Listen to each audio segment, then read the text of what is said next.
Assalamualaikum warahmatullahi wabarakatuh.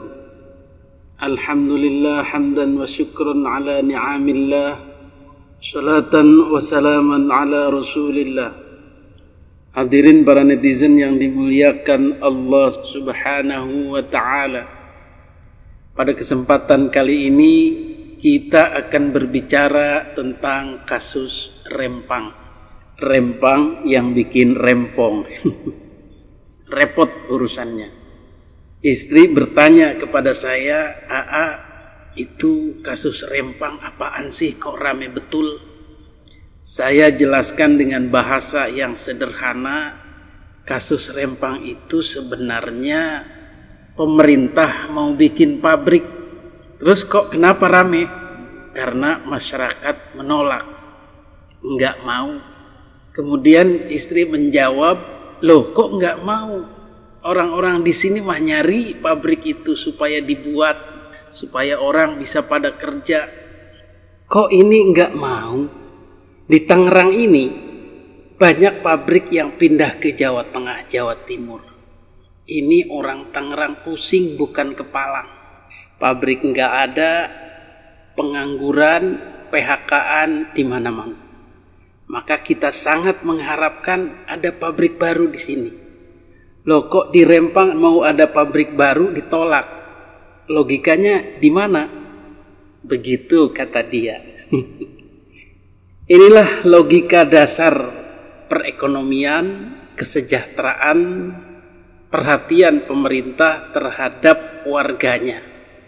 Bagaimana warganya mendapatkan penghasilan, bagaimana warganya mendapatkan pekerjaan, hidup layak, bisa menyekolahkan anak-anak sampai ke jenjang yang paling tinggi, bisa memenuhi segala kebutuhan hidupnya, yaitu dengan dibuatkan pabrik. Bahasa kerennya investasi. Ini logika awal. Seorang pemimpin yang perhatian terhadap warganya, dibuatkanlah pabrik di situ.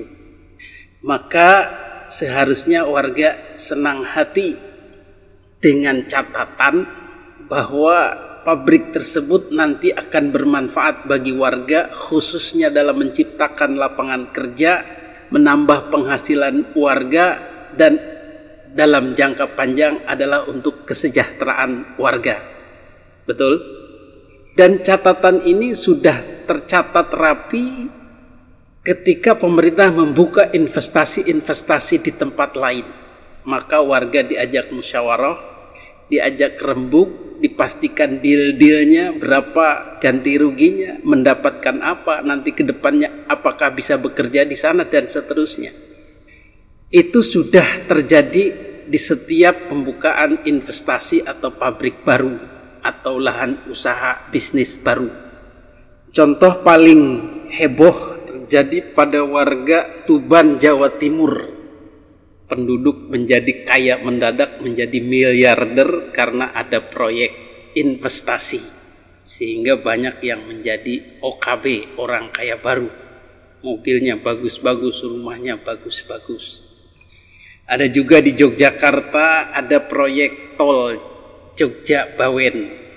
Warga pun mendapat ganti rugi yang lumayan, miliaran. Ada juga di Sulawesi, ada proyek bendungan, maka warga pun cukup puas dengan kompensasi yang diberikan pemerintah. Itulah catatan-catatan keberhasilan dalam tanda kutip pemerintah bermusyawarah dengan warga untuk suatu investasi yang juga bermanfaat untuk warga tersebut. Jadi catatan-catatan ini adalah catatan baik, catatan amal kebaikan. Jadi perlu diketahui bahwa asumsi dasar, asumsi awal untuk kita menilai pemerintah, apakah A, pemerintah jahat, B, pemerintah baik.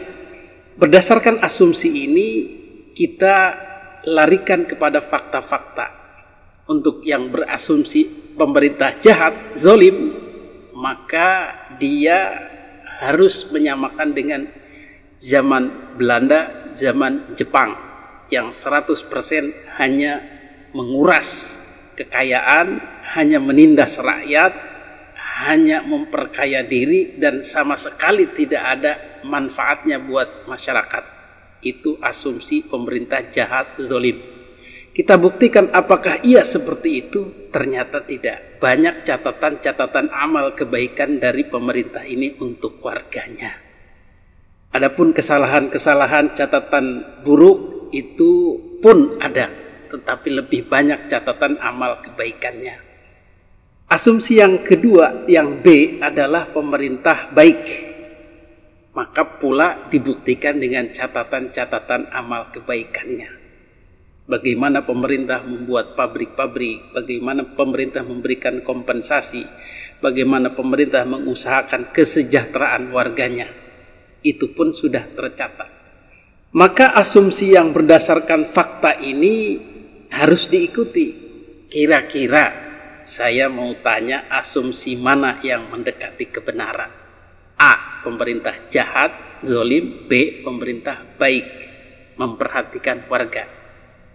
Tentunya berdasarkan catatan-catatan sejarah kebijakan pemerintah, maka secara umum pemerintah tidak jahat, tidak zalim.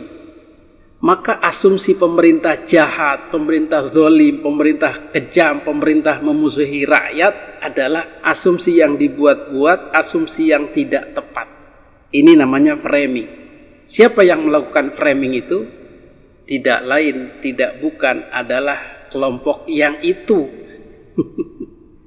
yang hobinya framing, yaitu kelompok Habib Rizik, Habib Bahar, dan kawan-kawan yang memang kadung sudah membenci pemerintah dari awal, sudah memusuhinya, sudah mencapnya zalim, jahat, memframingnya sedemikian rupa, sehingga tidak heran dua orang ini bolak-balik ke penjara atas nama rakyat katanya. Tapi kan asumsi tadi itu sudah kita buktikan dengan fakta dan datanya. Artinya tidak benar pemerintah jahat atau zalim. Itu menurut framing mereka saja. Maka posisi mereka ini selaras atau sejalan dengan doktrin Habib Taufik yang menyatakan ulama jangan dekat-dekat dengan pemerintah. Maka mereka yang dekat itu disebut ulama anjing. Menjilat pemerintah, haus kekuasaan, haus duniawi. Itu pun tuduhan yang jahat, yang gila kepada khususnya kiai-kiai Nahdlatul Ulama yang dekat dengan pemerintah. Nah, pada kasus ini kita bisa melihat bagaimana manfaatnya ulama yang dekat dengan pemerintah dan ulama yang jauh dari pemerintah, artinya hanya berkuar-kuar dari luar, memusuhi, memframing zalim, memframing jahat, seraya melawan, seraya mengajak warga untuk sama-sama melawan. Dua politik dakwah ini sangat-sangat jauh bertentangan. Dan mana yang akan kita lihat efektivitasnya? Lah kalau ulama-ulama ini tidak boleh dekat dengan umarok itu, terus bagaimana? Ya, justru diperlukan peran ulama, khususnya dalam konteks Indonesia ini, peran ulama untuk menjembatani antara masyarakat, rakyat, warga masyarakat itu dengan umarok. Ya, tapi Nahdlatul Ulama ini jamaiyah, ini bukan pribadi-pribadi, ini jamaiyah. Kita punya tanggung jawab riayah kepada umat. Ya. Wah, jadi nanti dikampanyekan kiai-kiai NU tidak boleh diikuti karena dekat dengan umarok. Gimana ceritanya ini? Ini tidak benar sama sekali. Bahkan Nahdlatul Ulama dan ulama-ulamanya berkewajiban untuk tidak jauh-jauh baik dengan umarok maupun dengan ro'iyah, karena dua-duanya merupakan bagian atau lingkup dari tanggung jawab ulama untuk mengasuh masyarakat secara keseluruhan. Nah, ini penting ditegaskan ya. Jadi omongan yang mengatakan ulama yang dekat-dekat dengan umarok harus dijauhi itu tidak bisa diterima. Ya, nanti Bib Ali tolong salam saya kepada Bib Taufik Asikaf ya. Jadi tidak bisa begitu itu. Lah kalau sekarang NU tidak boleh dekat-dekat Umarok, gimana ini? Ada urusan-urusan rakyat yang harus dikomunikasikan dengan pemerintah. Kita tidak boleh dekat-dekat. Kalau dekat-dekat nggak boleh diikuti, ini gimana ceritanya? Nah kalau kepengen dekat juga yang lain, mari saya antarkan, tidak apa-apa. Nah ini adalah wawasan Nahdlatul Ulama. Pada kasus Rempang ini, ulama-ulama NU yang ada di pemerintahan maupun yang ada di PBNU pastinya tidak diam. Karena mereka dekat dengan pemangku kebijakan, maka bisa ngopi bareng, makan bareng sambil memasukkan nasihat-nasihat. Bahkan bisa sambil teleponan dari jauh, menasihati kepada pemangku kebijakan, kepada presiden, kepada menteri, kepada kepala investasi, kepada para polisi dan lain-lain dengan bahasa yang santun, dengan bahasa yang tegas, sangat bisa. Halo, Assalamualaikum Pak Jokowi. Ini gimana Pak masalah Rempang ini? Sepertinya ada yang salah itu Pak dalam komunikasinya. Atau mungkin kompensasi dan lain sebagainya, keterangan-keterangan sosialisasinya mungkin belum bagus itu Pak. Kata Pak Jokowi, sepertinya begitu. Nanti saya hubungi kepala badan investasinya. Terima kasih Pak informasinya, nasihatnya. Iya betul Pak, kita dari ulama, dari Nahdlatul Ulama, kiai-kiai, Bapak kalau tidak dengarkan kita bisa repot. Bagaimana kalau kita turun ke jalan? Bagaimana kalau kita menyatakan tidak percaya lagi kepada pemerintah? Oh iya Pak, iya Pak. Kita sangat mendengar aspirasi dari para kiai dan ulama-ulama, terkhusus di PBN. Nah begitu. Dakwah semacam ini kan tidak terlihat di TV, tidak terlihat di jalanan, tidak terlihat di medsos, tidak difoto koar-koar, beringas, mengancam-ngancam, bahkan berujung kepada penggulingan kekuasaan. Ini kan namanya cari muka. Cari muka plus cari musuh. Inilah politik cari muka itu, karena pertama doktrin jangan dekat-dekat ulama, akhirnya mereka dari jauh cari muka kepada rakyat untuk menyukai mereka plus membenci penguasa. Ini kan berbahaya politik cari muka ini.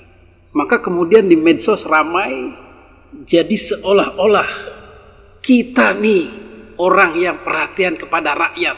Mana kiai-kiai besar, gak ada yang bicara. Gak ada yang perhatian sama rakyat, cuma kita yang perhatian. Carmuk. Ya memang yang di syuting itu yang ada di lokasi, yang berkoar-koar, yang berkeringat, itu yang mengecoh rakyat. Jadi tanpa kehadiran mereka pun sebenarnya masalah ini bisa selesai. Karena begitu banyak kiai-kiai, ulama-ulama dan pejabat-pejabat yang dari Nahdlatul Ulama pastinya berpikir untuk kebaikan rakyat Rempang. Jadi ini yang harus kita urai, bagaimana kita bersikap di Rempang itu. Pastinya ulama, kiai-kiai NU, pemerintah, pejabat-pejabat sudah memikirkan bagaimana cara terbaiknya. Tanpa diganggu, dipanas-panasi, dikisruhkan oleh kelompok itu. Yang bikin riweuh. Riweuh itu bahasa Sunda, riweuh itu tidak tenang. Jadi bawaannya panas, kisruh. Mereka mau punya hotel silakan. Mereka mau punya real estate silakan. Mereka mau punya uang triliunan yang 7 keturunan tidak habis. Kita nggak ngiri umat Islam, betul? Betul? Urusan mereka kaya raya, saudara. Tapi jangan ganggu kita dong. Jangan mentang-mentang terus punya duit. Saudara kita mau diusir dari kampung halamannya yang dia sudah tinggal di situ ratusan tahun. Kurang ajar. Nah, ini yang sebenarnya mengganggu proses. Kita ini bangsa yang suka musyawarah, suka berbaik-baik dan menyelesaikan sesuatunya tanpa dengan kekerasan. Kita yakin bahwa ulama-ulama kita, Nahdlatul Ulama, kiai-kiai yang dekat dengan pemerintahan pasti memberikan sumbangsih dan cara-cara terbaik untuk mengatasi Rempang ini. Karena tujuan pemerintah baik, mengusahakan lapangan kerja, membuka investasi, meningkatkan kesejahteraan warga. Di sisi lain warga pun harus mendapatkan kompensasi yang masuk akal, yang lumayan. Syukur-syukur bisa jadi miliarder seperti di Jawa Timur, di Jogja, di Sulawesi. Dan kemudian mereka pun terlibat dalam kegiatan ekonomi. Artinya terserap lapangan kerja di sana. Amin. Saya mewakili pemerintah atas perintah Bapak Presiden kepada saya untuk bertemu langsung dengan tokoh-tokoh masyarakat, dan saya langsung lakukan datang ke Rempang dan kami berdiskusi dan mencari solusi yang terbaik. Di mana solusinya alhamdulillah adalah sudah kita dapatkan, di mana hak-hak rakyat tetap kita jaga, hak-hak kultural rakyat sebagai hak keseluruhan juga kita hargai. Namun andaikan ada pergeseran tetap masih di wilayah Pulau Rempang, dan kita juga sudah setujui. Dan insya Allah ini menjadi kado terbaik untuk masyarakat Rempang, untuk pemerintah pusat, pemerintah daerah, kabupaten, kota, dan provinsi dalam penyelesaian hari ini. Kami Aliansi Pemuda Melayu tadi juga sudah menyaksikan paparan-paparan yang disampaikan oleh Pak Menteri, dan paparan itu alhamdulillah sudah disepakati dan disetujui oleh tokoh-tokoh yang hadir pada hari ini. Mudah-mudahan masalah ini cepat selesai dan jangan biarkan pihak lain mengobok-obok atau memanas-manasi dalam tanda kutip acara keluarga ini. Hadanallahu wa iyyakum ajma'in. Wassalamualaikum warahmatullahi wabarakatuh.